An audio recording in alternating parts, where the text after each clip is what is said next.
ఓం శ్రీమాత్రే నమః. Welcome to my channel.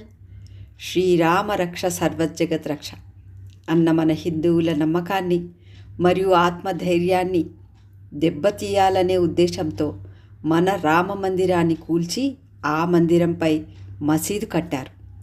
సుమారు 500 సంవత్సరాలుగా కొనసాగిన ఈ పోరాటంలో ఎందరో రామభక్తులు తమ ప్రాణాలను సైతం పోగొట్టుకున్నారు.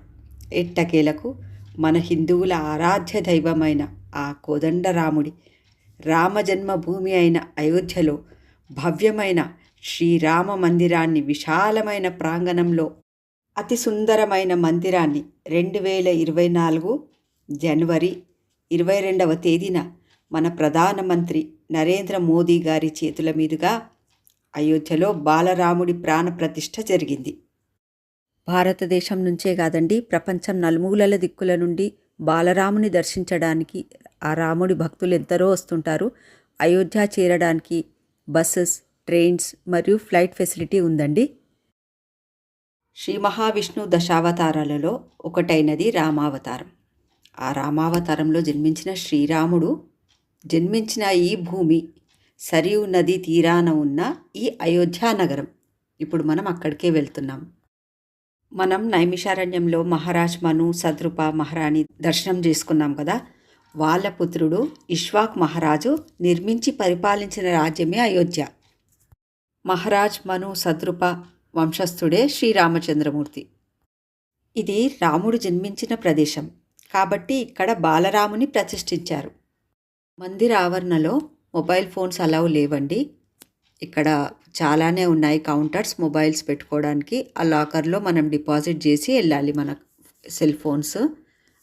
కెమెరా అలౌ లేనందుకు టెంపుల్ లోపల వీడియో తీయలేకపోయానండి. ఆన్లైన్లో టికెట్స్ బుక్ చేయడం కోసం శ్రీరామ జన్మభూమి ట్రస్ట్ వెబ్సైట్లో హారతి మరియు సుగమ్ దర్శన్ టికెట్స్ బుక్ చేసుకోవచ్చండి. నేను డిస్క్రిప్షన్లో ఇస్తాను లింక్స్. అలాగే మేము తీసుకున్న రూమ్ డీటెయిల్స్ కూడా డిస్క్రిప్షన్లో ఇస్తాను, చెక్ చేయండి. మీకు నా వీడియోస్ నచ్చితే షేర్ చేయండి, నా ఛానల్ సబ్స్క్రైబ్ చేయండి. సరియు నది ఘాట్ దగ్గర ఈవినింగ్ హారతి మరియు లేజర్ షో ఉంటుందండి. కోట్లాది మంది హిందువుల కల అయోధ్య రామ మందిరం. ఆ బాలరాముని దర్శించి నా జన్మ ధన్యమైనట్లు అనిపించింది. శ్రీరామచంద్రుని పరమభక్తుడైన ఆంజనేయ స్వామి వారిని దర్శించడానికి హనుమాన్ గర్హీకైతే వచ్చేసాము. ఇక్కడ ఆంజనేయ స్వామి వారు అంజనీ మాత ఒడిలో బాల హనుమంతునిగా దర్శనమిస్తారు. సుప్రసిద్ధ గాయని లతా మంగేష్కర్ గారి జ్ఞాపకార్థం ఈ చౌక్ని లతా మంగేష్కర్ చౌక్ అని పిలుస్తారండి. అయోధ్యలో చూడవలసిన ప్రదేశాల లిస్ట్ నేను డిస్క్రిప్షన్లో ఇస్తానండి, చెక్ చేయండి. నా వీడియోస్ మీకు నచ్చుతున్నాయని ఆశిస్తున్నాను. Thanks for watching.